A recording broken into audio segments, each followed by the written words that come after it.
very, I think, encouraging debate that we're having. We're both recognizing the gravity of the situation, the challenges that Europe is facing, and the terrible origins of these conflicts. But I think we're sending a positive message, and I think that that is one of the most important things at this time, and certainly something that the Holy See in the Church wishes to say, is that it's very important that within Europe and throughout the Mediterranean, which is the whole purpose of these dialogues, that the message should be that we are capable of facing up to these challenges and these problems, very great as they are. Our intention is always to support the humanitarian response, even though, as quite rightly the professor was saying, the humanitarian response has to move on to a more development response ultimately. And I think that our position has been to try and encourage the generosity of so many European governments and states who have welcomed and are continuing to welcome migrants and refugees, and to support that. At the same time, without undervaluing the challenges that there are, and that the rights of countries to be concerned for the well-being of their own populations, and to understand the political pressures and forces that are provoked by this crisis, which it mustn't be ever forgotten.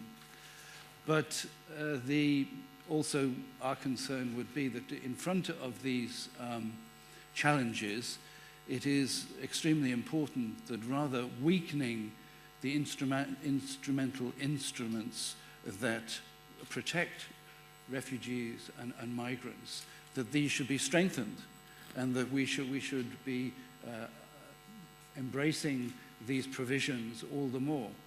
I think one of the things that the Church is a witness to is, as has already been said, that migration and the reality of refugees is something that is as old as humanity. The Exodus in the Bible, Jesus himself is a refugee fleeing into Egypt, and there are so many examples of that. This is not a new problem, it's not a new phenomenon. And as in the past, and so often, we have been capable of dealing with the movement of migrants throughout Europe in the wake of the Second World War and other crises in the 1950s. Also, the way the world international community coped with the Vietnamese boat people in the 70s and the 80s. These were major crises, but we were up to it. And I think that one of the messages we have saying is we have to be up to it again, without in any way undervaluing the grave difficulties, the need for enormous generosity, the need for in fact, considerable sacrifice, and the nature of some of the problems that face us. The integration of refugees and migrants within our societies has not been perfect in the last 50 or more years. It presents us with many challenges at this moment.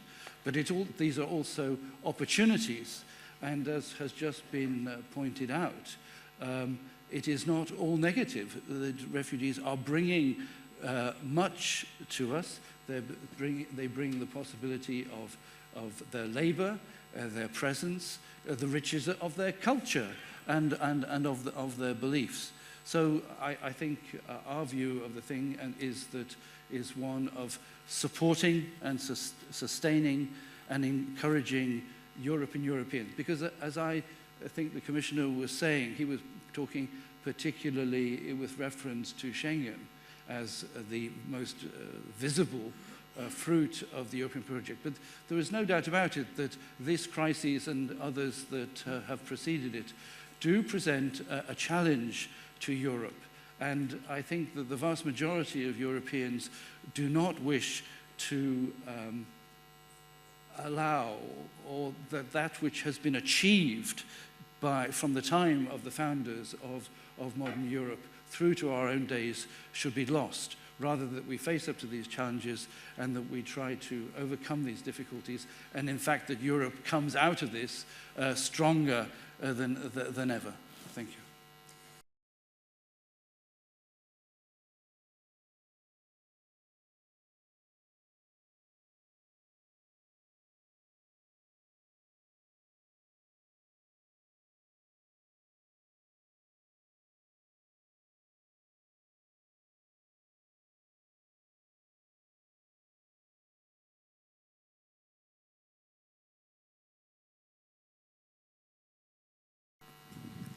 Thank you. Well,